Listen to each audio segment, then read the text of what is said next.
So, um, if a secret military base, like, expanded its perimeter overnight. Or even if just a farmer in Iowa plowed a single new acre of corn, right? Yeah, exactly. I Right. mean, how long would it actually take the rest of the world to find out about that?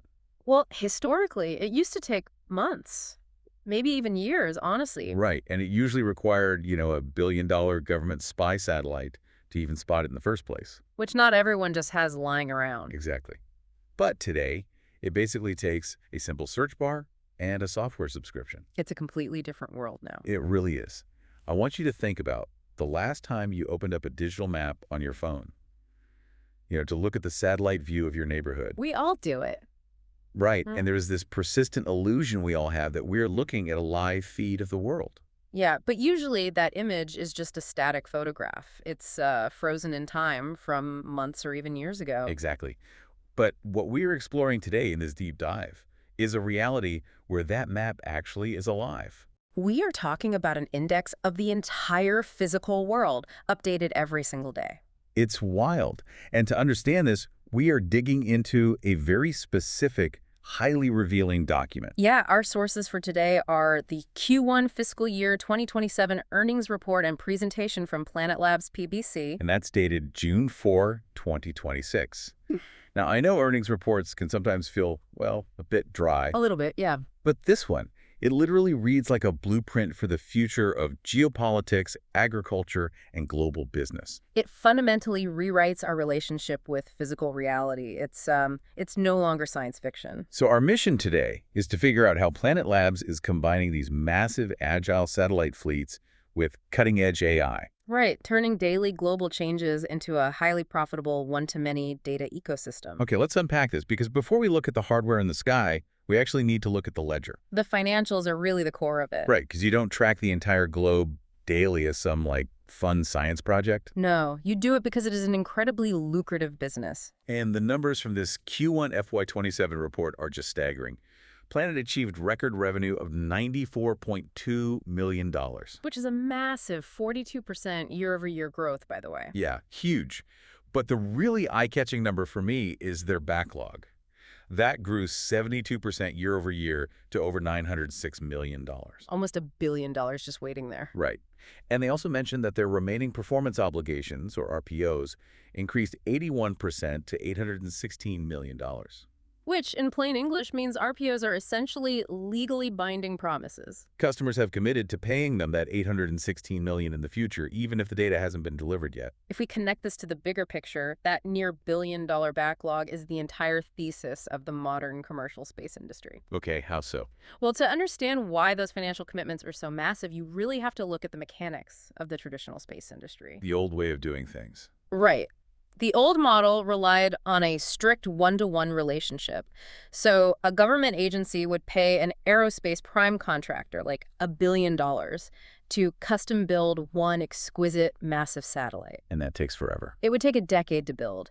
And then it would launch on a massive rocket, and that single agency would control its single camera. So it's incredibly slow, incredibly expensive, and completely inflexible. Exactly. And Planet essentially looked at that model and just tore it down. They use agile aerospace manufacturing to build dozens, even hundreds of smaller satellites, right? Yeah, and they're running a software as a service model, a SaaS model, but in orbit. That is such a wild concept, sauce in space. In the report, they note that 99% of their annual contract value is recurring. 99%. Yeah. So it's like building the ultimate omniscient global security camera, but instead of charging a single government for the physical camera itself. You sell millions of unique, customized subscriptions to the footage. Yes. So a farmer in Iowa, a hedge fund manager in New York, and a defense analyst in Washington are all paying for access to the exact same orbital infrastructure. They are just looking at different pixels. Right. That is the one-to-many data model in action. And the mechanics of how they actually capture this data is what makes it so incredibly scalable. Because they aren't just taking pictures, are they? No, not at all. Their satellites, the Doves, Pelicans, and SkySats, they don't generally just point and shoot like a digital camera taking a vacation photo. Okay, so how does it work? They operate much more like flatbed scanners. As they orbit the Earth, they are continuously scanning a massive continuous strip of the ground beneath them. Oh, wow. And because they have so many satellites in orbit, those strips overlap. They cover the entire landmass of the Earth every single day. So they take that massive daily global scan, downlink it to servers on the ground, and simply sell access to that ever-updating database. Exactly. Which completely explains their fortress balance sheet. Yeah, they're sitting on $730.8 million in cash and short-term investments at the end of this quarter. Plus, that was boosted by $108 million from redeeming public warrants. Right, because when you have a highly scalable model where launching the hardware is just your baseline infrastructure cost, And the actual product you are selling is endlessly replicable digital data. your margins become incredibly strong. But, you can't build a billion-dollar backlog just by selling raw JPEGs of the Earth. Definitely not. Yeah. Nobody has the time or the manpower to look at millions of images manually every single day. Right. That financial explosion only happened because of a massive shift in their underlying technology. They stopped selling images, and they started selling AI-driven answers. Yes. The transition from capturing images to instantly understanding them is really the core of this entire operation. So let's talk about that tech leap. The sources mentioned the successful launch of 3 new Pelican satellites via SpaceX. Which brings their high-resolution fleet up to 9. And they also have Pelican 11 already sitting at Vandenberg Space Force Base for their Generation 2 launch. Right, which promises up to 30-centimeter class imagery. So the hardware resolution is steadily improving, meaning they can see smaller and smaller details on the ground. But I'm looking at their software upgrades, and that seems to be where the real disruption is happening. Oh, absolutely. They highlighted a technology called SuperRes, which uses artificial intelligence to enhance their standard PlanetScope data to a 2-meter class resolution. It's a huge jump in quality. But wait, how does an AI actually improve the physical resolution of an image taken from space? Doesn't that sort of defy the laws of optics? It sounds like magic, I know, but it is actually a highly trained neural network. Okay, explain that a bit. SuperRes essentially uses machine learning to fill in the missing pixels. Over the years, Planet has collected millions of images of the exact same locations in both high resolution and standard resolution. They feed those paired images into an AI model. So the model learns exactly what a blurry 3-meter resolution building or road looks like, and it learns what that exact same building looks like in crisp high resolution. Oh, I see. So now, when the standard satellite captures a slightly blurry edge of a warehouse, the SuperRes algorithm recognizes the pattern. It mathematically calculates what those missing high-resolution pixels should be. Wait, so it basically hallucinates the correct details based on massive amounts of historical training data. Exactly. It gives analysts an unprecedented level of clarity without Planet needing to launch a giant multi-billion-dollar telescope. That is wild. And I saw another note in the report about a private beta for a Planet AI application. Yes, the one utilizing large language models, or LLMs. Right. And this is where I genuinely got a bit confused. I understand using AI to sharpen an image, but how does an LLM, which is designed to generate text, connect to a massive database of satellite imagery? That's a great question. Are we basically talking about a chatbot for a satellite?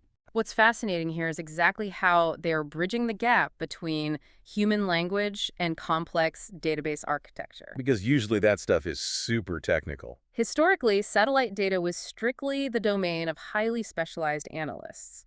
If you wanted to find out how many shipping containers were at a specific port, you needed a data scientist. All right, someone writing complex Python scripts. Exactly. They'd use specialized geospatial software to pull the imagery, run a computer vision model, and manually extract the data. Which takes a lot of time. By integrating large language models, Planet is basically building a translation layer. The LLM acts as an interpreter between a completely non-technical user and Planet's massive data archive. Wait, so instead of needing a team of data scientists to manually spot changes in infrastructure, a user can basically just type a question into a search bar like ChatGPT, but for the actual physical Earth. Yes, a user could literally just type, "Show me all the new road construction in this province over the last 3 weeks." Or like, calculate the change in logging activity in this forest. Exactly. The large language model understands the intent of the natural language text, translates that intent into the complex API calls and database queries required to find those specific pixels. It runs the analytical models behind the scenes. And then it just hands the answer back to the user. It drastically shrinks the time to insight. So you are no longer searching for a needle in a haystack. You are literally just asking the machine to hand you the needle. That's the perfect way to put it. Which perfectly explains why their most high-stakes customers are the ones who cannot afford to wait for answers. Speed is everything for them. Right. The ability to query the physical world in real time is obviously valuable for supply chains. But the most intense demand comes from people whose lives and whose national security depend on knowing exactly what their adversaries are doing right this second. And that's reflected in the numbers. The defense and intelligence sector makes up 37% of Planet's business mix. Making it their largest single vertical? Right, because the modern military apparatus relies entirely on situational awareness. And what is driving this commercial space boom isn't just the quality of the data, but the sheer speed of deployment. Yeah, let's look at the Swedish example from the report. It's a perfect case study. The recent Pelican launch included the Swedish Armed Forces' first sovereign reconnaissance satellite, and that satellite launched a mere 4 months after the contract was signed. Which is just unheard of. 4 months from signing a piece of paper to having a dedicated spy satellite in orbit. In the context of traditional defense procurement, 4 months is revolutionary. If a country wanted a reconnaissance satellite in the 1990s or early 2000s, it required navigating dense bureaucratic government programs. Engineering custom hardware from scratch. Right, and waiting years for a specialized rocket launch. The Swedish example proves that space capabilities are no longer decade-long, multi-billion-dollar government programs. They are agile, commercially available services. Exactly. Sweden gets a sovereign asset, meaning they control the tasking and secure data pipeline, but they are leveraging Planet's commercial manufacturing line to get it into orbit almost instantly.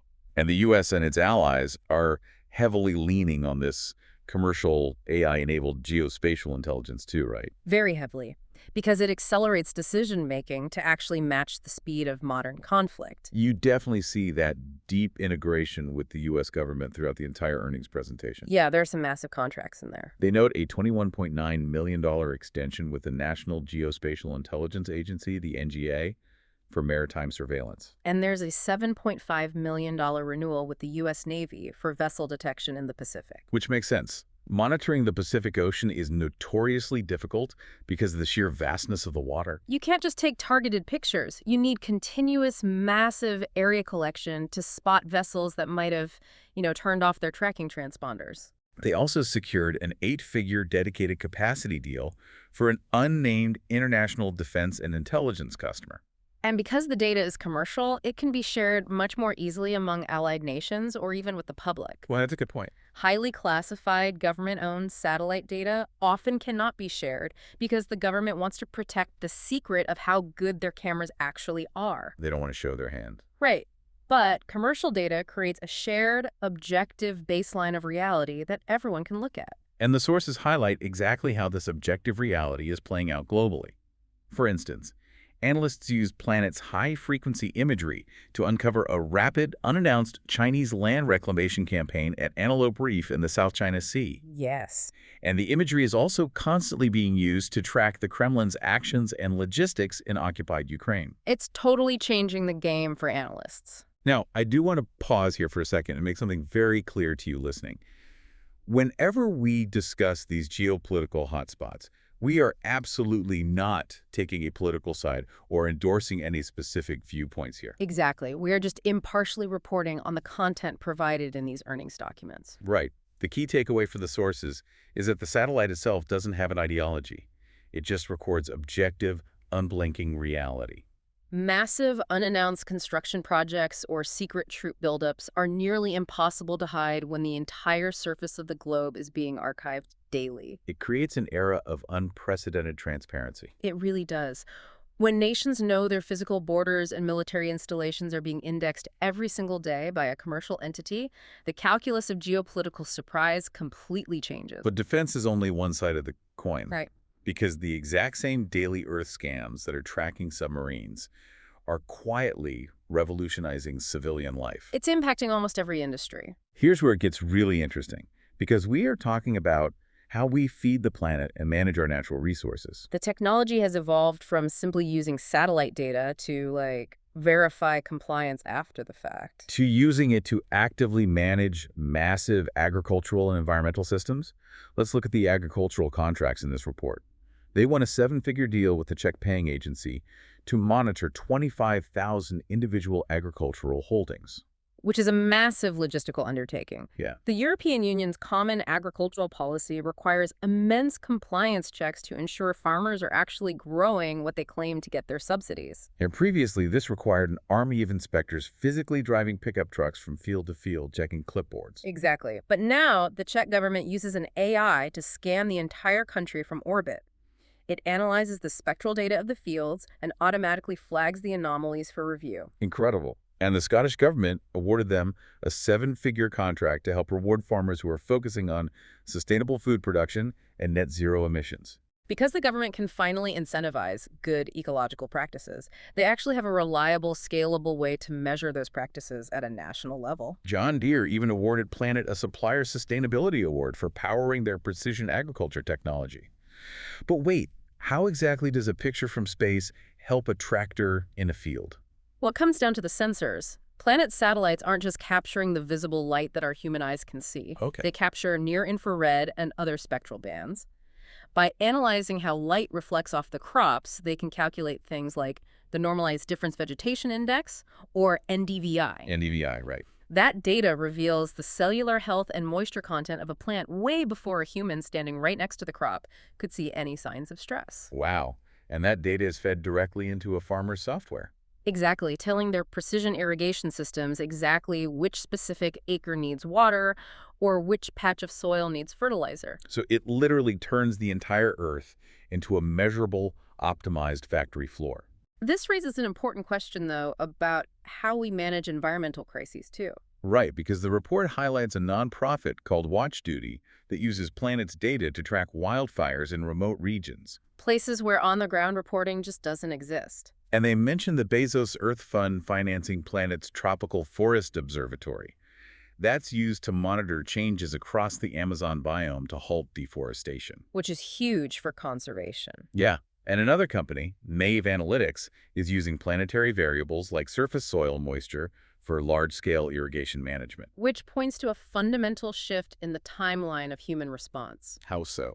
Well, when you combine daily imaging frequencies, spectral data, and AI analytics, you move from a reactive posture to a proactive posture. Oh, I see. You aren't just waiting for a forest fire to produce massive plumes of smoke.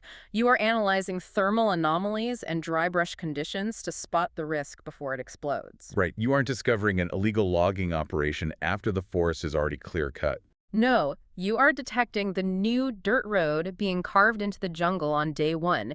You are managing the physical world in near real time. It is a profound shift in how humans interact with the planet. It really is. To wrap up the financial side of this, Planet Labs is projecting between $425 million and $441 million in revenue for the full year. And they are achieving this with a deeply embedded, highly scalable model.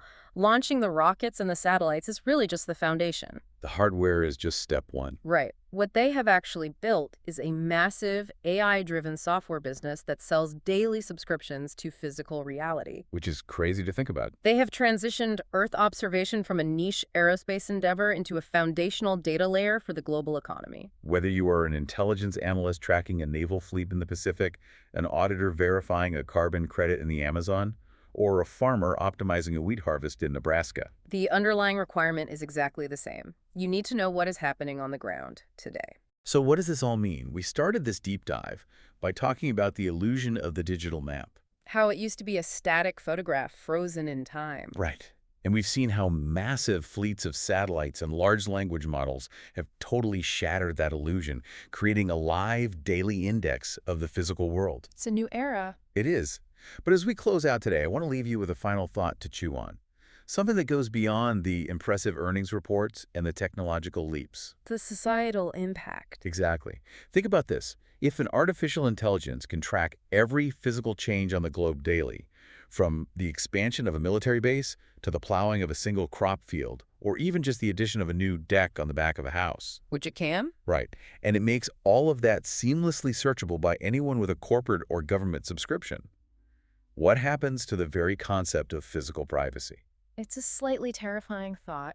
As this technology scales, as the hardware resolution inevitably gets sharper and the machine learning models get smarter, we are entering an era where the sky is keeping a permanent, searchable record of human physical activity. There are no blind spots left. How will governments, how will corporations, and how will you change your behavior when you know that you can no longer do anything outdoors, anywhere on Earth, without it being instantly indexed? The static map is dead. The live feed is rolling. Thanks for diving deep with us.